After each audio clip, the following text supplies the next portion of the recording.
In today's video, I'm going to teach you how to check for site errors using Bluehost.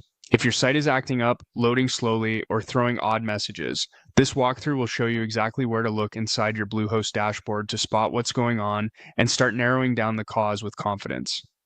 First, head to your Bluehost dashboard and open My Account. This is your home base for everything tied to your hosting. If you manage more than one site, take a moment to confirm you're in the right place before moving on. A quick orientation here saves time later when you're scanning logs. Next, click on Websites. You'll see a list of the sites connected to your account. Choose the site you want to review and look for the Manage option. Clicking Manage opens a detailed view for that specific site, where Bluehost groups tools and diagnostics.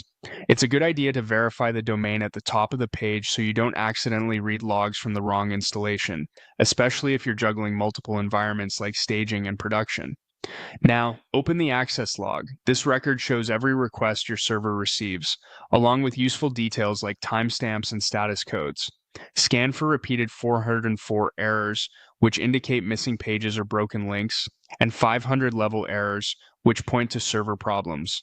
Sudden spikes in requests to the same path, or traffic bursts from a single source, can also hint at bot activity or a misbehaving script. Note the time window when issues occur so you can match them with other logs. After that, check the activity log. This view highlights recent actions tied to your hosting and site management, such as updates, installs, or configuration changes. If your site started failing after a theme or plugin update, you'll often see a corresponding entry here. Matching the timestamp in activity with the timing of errors in the access log can quickly reveal a root cause. Finally, open PHP errors.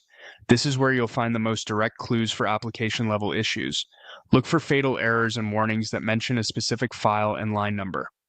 Messages referencing themes, plugins, or custom code are especially important.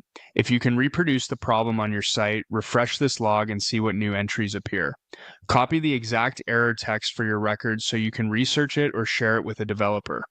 That's it.